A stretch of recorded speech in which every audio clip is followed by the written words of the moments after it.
I was traveling in one of the Middle Eastern countries a long time back, and I happened to cross the border. And when I was coming back, I wanted to cross back into the country that I had left from. And it was the time of Jumu'ah, and they told me, you have a Zimbabwean passport, you actually need a visa to go in. And I told him, but hang on, I was here about 10 days back when I was crossing, and no one told me this. I crossed and there was no visa. He said, no, the law has just changed 2 days ago. Now I have a flight to catch, and I'm making dua to Allah, and I say, Ya Allah, help me. Ya Allah, I'm in need. Help me, Ya Allah. What am I going to do? I've got a flight to catch, and I need to return home. And so it was the time of Jumu'ah, and the adhan went. And mashallah, there was a masjid in the border post. And so I went, I'm making dua to Allah, and I sat down. And the Imam spoke about, now this is called the help of Allah. Not from me, nothing at all. The Imam was speaking about helping people in desperation, helping people in need, and how Allah will assist you if you assist someone who's desperate, who's in need. And guess what? There was a man next to me who greeted me, and I greeted him back. And then I greeted him immediately after the talk.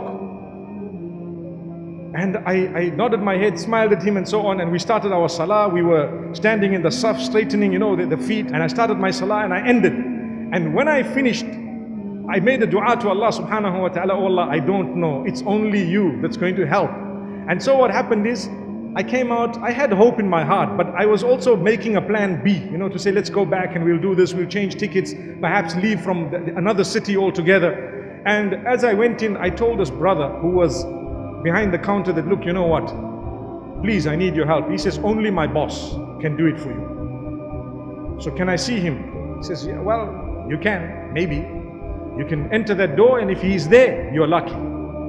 So I went by the door, there was someone cleaning. Knocked on the door opened. Who was the boss? The man who sat next to me just the time of the khutbah and salah, and he read right next to me. And guess how I started my story? Assalamu alaikum. You can remember the smile, can't you? So I looked at him and I'm saying to myself, let me try and choose the best way of convincing him such that he will not be able to say no if he has a heart. I said, mashallah, I'm in need. I'm desperately in need. And I'm convinced Allah will send the help. And I hope and I pray that help can come through you at least, so that inshallah, I will be able to at least cross here. He looks at me and he thought for a moment, and I'm quite certain that the words of the Imam were ringing in his head. And then he tells me something. He says, you're right. It's only from Allah, not from me. He wrote in my passport, this man has been given oral permission to enter the country. The Arab nations, some of them, they have this. I don't know about now, but I'm talking of quite a while back. And he wrote it. I went to the front. The man looked at it and smiled. He stamped it and let me cross. As simple as ABC.